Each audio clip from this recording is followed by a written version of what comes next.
On to football now, though, and Chelsea went down, of course, to Manchester United at Old Trafford on Saturday. One or two controversial decisions in that. What's the goal for Enzo Maresca's side this season? Well, definitely not a shot at the title, according to the Blues boss. I already said many times, anyone can say what they decide to say. It's not a problem. I think we improved a lot last season. For instance, if you see the last 3 or 4 tables in the last 3-4 years, we closed the gap with the first 1, 2 or 3. Now, for me, this season, the main target is continue to improve players, continue to improve the team, and try to close that gap. So this is, for me, the main focus for this season. Let's get a Chelsea perspective on this, shall we? Founder and host of Chelsea Fan TV, Alex Harris. Morning, Alex. Morning, Alex. Good morning.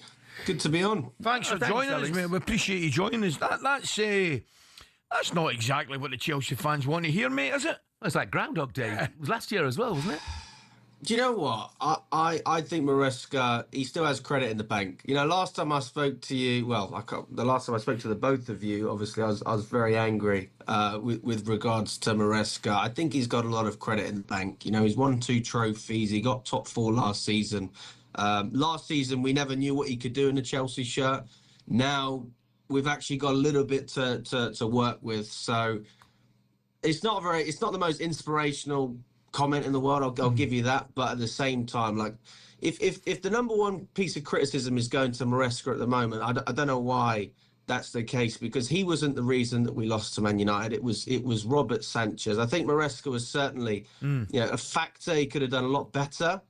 But Robert Sanchez was the number one reason that we lost that game. You say that, Alex, but I mean, you take it to task to a degree over the substitutions, because of course he's got to replace the goalkeeper. Of course he has. So he takes off Esteval, but then he wants to put an extra central defender in, so he takes off Neto as well. Now, he knew that Cole Palmer was not 100% fit. He'd said so, before the game. So if he's going to make a substitution and take off a forward-thinking player, why not take off Palmer knowing that he's not 100% fit?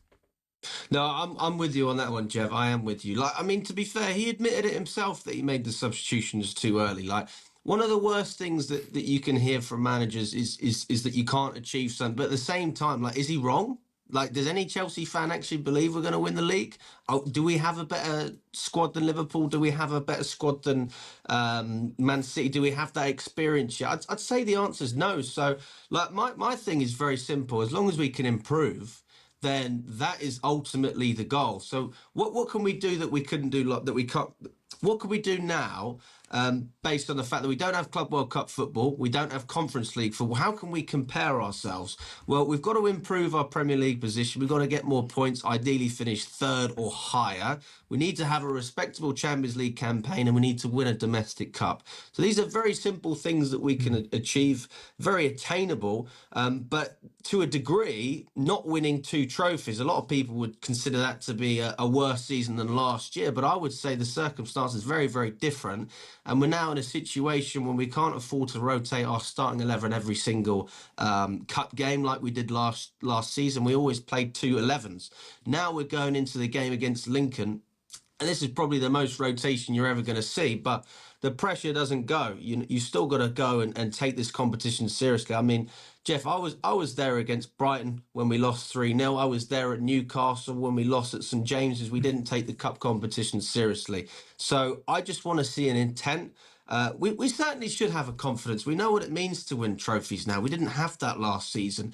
You got players like Cole Palmer who wanted to achieve things. They've now had a taste of that with Chelsea. So obviously he's injured. He's not going to be featuring tonight, but there's going to be plenty of players that want to get involved. For me, Moresca still has a lot of credit in the bank. So if there are any Chelsea fans out there so early on trying to criticise Moresca to an extent, you've got to appreciate he is not the reason that we went down to 10 men, and he made a mistake. Absolutely, I'm with you guys. I'm with you. But you cannot sit here and act like he is the reason that we're in this mess. You've also got to think with Cole Palmer.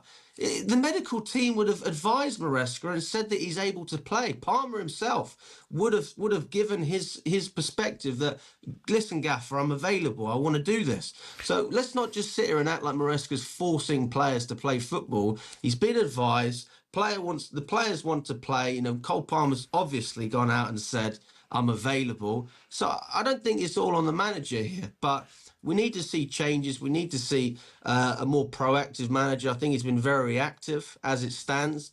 And, hopefully we can just get a result, because as it stands, 3 games, still not getting a clean sheet in either of those games either.